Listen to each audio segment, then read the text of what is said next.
Hey everybody, it's Angie.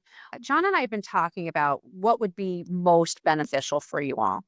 How do we keep this going and how do we keep bringing the value? And really, what we've talked about is there's always a business thing, there's always some business practice or experience that we have that we can bring into our recordings with you for you. But you know what? Like our experiences, I think, are so invaluable. Like that's what he and I really kind of came to in terms of our, hey, what do we do? How do we really bring it? And it's to bring our experiences to you. And for me, one of the things that I think a lot of coaches veer away from is making the client part of the big equation. So let me explain. What do I mean by that? One of the things I learned with a company that I used to work for, they used to do like metrics after every single session that were sent to the client to rate the session, which I think is great. I love a rating system. It was quick and easy, 0 to 10, which is to me the most visual that you can give to somebody. So that was happening. And that was a great way for the company to keep their finger on the pulse. What's going on? How is it going? Not waiting until, and this is the key, right? Not waiting until the 11th hour. So even in my own business, I decided that it's very important for me to empower the client to be part of the equation, be part of their own journey. We have to listen to them beyond what do we think we have to do? What are their challenges? What are the blind spots? And that's all very important. Obviously, that's the in and out of how we coach, what we're looking for. I think though, interestingly, is sometimes we miss certain signals. And because we don't do a check-in.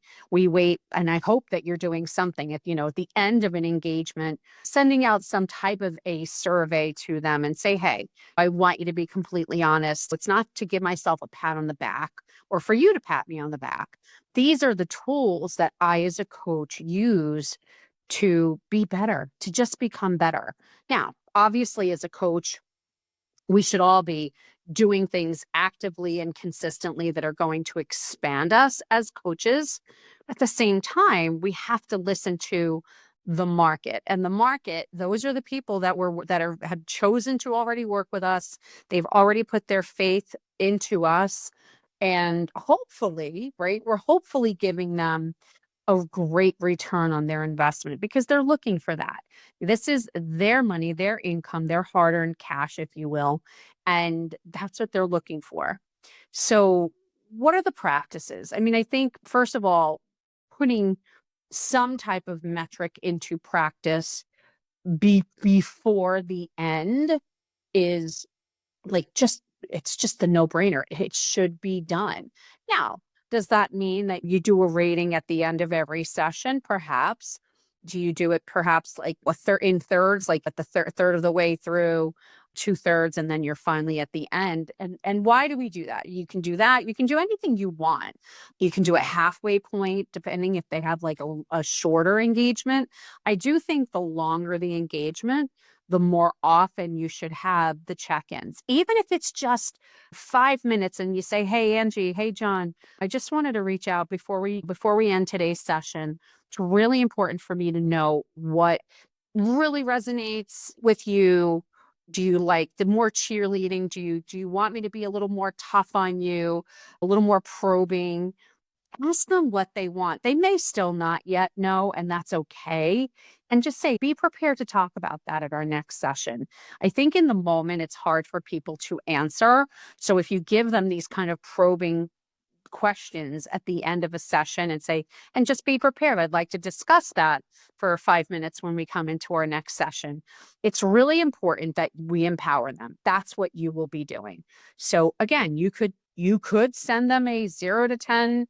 Hey, how much did you love the session today? I mean, I don't use love a lot when it comes to my sessions, if you just not my word, but there are other words that you can use just to get the gauge.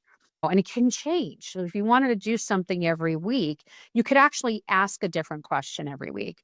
How empowered were you? How challenged did you feel? How uncomfortable did you feel in our session today? What was the greatest aha for you today? So again, I'm kind of rambling off just some obvious questions.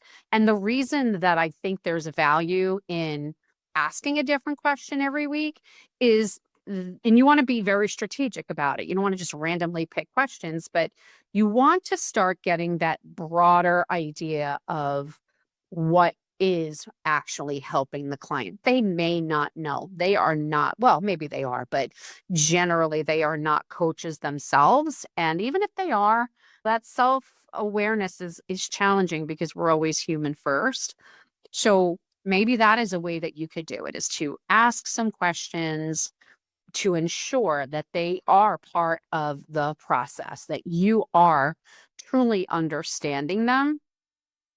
Why? Well, I would say this: there's nothing worse as a coach to hear at the end of any engagement. I don't care if it's done on a monthly basis and you see them once a month for a year, or it's a million sessions, like I'm exaggerating, but it doesn't matter. The worst thing that can happen is you come to the end of the engagement and they said, "This was good, but," or "This was great, but I really valued this, but what? We should be making sure that at the end, there's no but, that there's an and. This was great, and this is why. And now, that doesn't mean that there isn't opportunity for them to do more, grow more, all of that. And you want to make sure that you're incorporating that. John and I we did a recording last year around that. Like, how do you get people to re-enroll without it being like salesy pitchy? I mean, we all know as coaches, there's always room to grow. And it doesn't matter, right? I always say this, the horizon's always moving.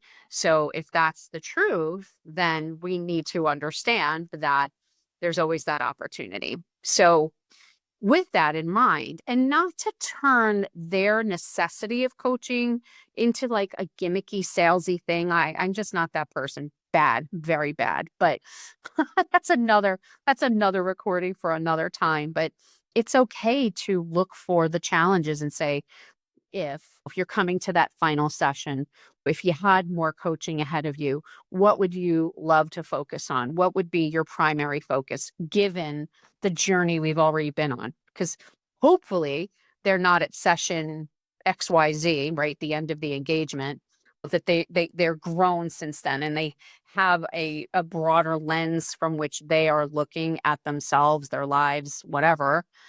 So we want to make sure we stay in touch with that. And we want to intentionally put them in touch with that. I think that's really the key. I think that's the most important piece, is letting them feel like I am still the authority. I am still the pace car. I am still the coach. I'm the expert. But at the same time, letting them know that they are being heard and it's not just you like, well, I think this is what everybody needs, so this is the program I follow. There is value in that. There's definitely value in specifically planned out topics for sessions. But again, this is an opportunity to give them the reins, or give them one, right? You hold one, they hold one, and allowing them to be a part of their own outcomes. So I'm curious as to what people do. Do they actually do this? Do they do any type of metric? I believe metrics are invaluable.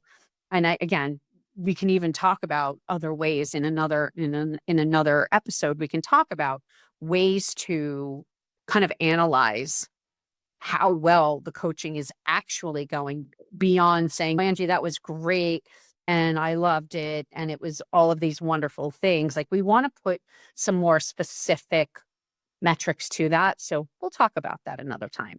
But I think for today, I've covered it. It's just really empowering your client to be a part of their outcome, be a part of their own story, and asking the right questions so that you are helping them to even understand how to create challenge for themselves. That sounds a little crazy too, right? Why are we trying to create challenge when we're trying to address challenge? Because it's just never ending. There's always something, someplace new to step. So I love it. I would love to hear back from you. What do you do as coaches? Do you, as a new coach, is there anything that you've already thought about as a seasoned coach? Are there opportunities that you might have missed? I want to hear the good, the bad, and the ugly on this. Like, how do you know it's really going well? Because I do believe that that clients only know what's right in front of them, and it's our job, our responsibility to be able to help them also see the entire engagement from a different lens. So, would love to hear back. Talk to you soon. Do you have a question for the coaching clinic? Reach out on LinkedIn to connect with Angie and John. Leave us a voicemail or video message and we will feature you on the show. You can also leave up to 90-second voicemail for free on www.speakpipe.com/the Coaching Clinic podcast. We'd love to hear from you. See you next time. Bye for now.